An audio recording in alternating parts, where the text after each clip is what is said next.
Hello বন্ধুরা, তো সবাইকে আজকে জানাই যে শুভ নববর্ষের আমার আন্তরিক শুভেচ্ছা ও অভিনন্দন। তো সবাই কেমন আছো? আশা করছি অনেক অনেক ভালো আছো। আর আজকের দিনটাতে তো ভালো থাকতেই হবে। তো মা সকাল সকাল পুজো দিয়ে দিয়েছে, তারপর আমি মাকে একটু হেল্প করে দিচ্ছিলাম কেটে কুটে। আর দেখো আমার বোনটা স্নান করে এসেছে, ও কালকে এসেছিল আবার আজকে চলে যাবে। তারপর আমিও স্নান টান করে নতুন জামা কাপড় পরে নিলাম, তারপরে ঠাকুরকে একটু সবার আগে প্রণাম করে নিচ্ছিলাম। তারপর আমি ঠাকুরকে একটা প্রদীপ জ্বালিয়ে তারপর আমি ঠাকুরকে প্রণাম করে নিলাম।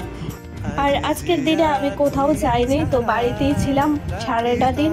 তারপর আমি পুজো দিয়ে প্রসাদও নিয়ে নিলাম। তারপর দেখো আমাদের বাড়িতে এগুলি রং করা হচ্ছে।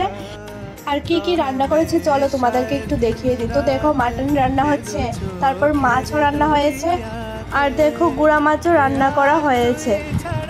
আর এই মাছগুলি না আমাদের বাড়ির পুকুরের মাছ, তো অনেকগুলি মাছই আজকে ধরা হয়েছে। তারপর আমরা বসে পড়লাম খাবার খাওয়ার জন্য, সব বোন একসাথে বসে আমরা খাবার খাচ্ছিলাম। তারপর আমরা আমাদের খাবার কমপ্লিট করে নিয়েছি। তারপর দেখো আমার বোনটাও চলে যাচ্ছে বাড়িতে আবার।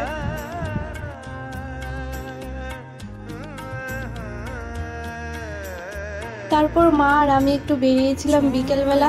তারপর দেখো আমাদের কলা গাছের কলাগুলো পেকে গেছে। তারপরে মা বলছিল কলার ছুরিটা নাকি পেরে নেওয়ার জন্য। তারপরে আমি দেখো দাঁড়িয়ে চলে গেলাম কলার ছুরিটাকে পাড়ার জন্য। তারপরে আমি কেটে নিয়েছি কলার ছুরিটা।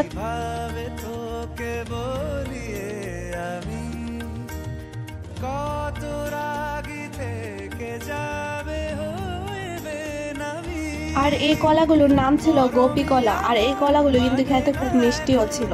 তো দেখো কলাগুলো একদম পেকে গেছে।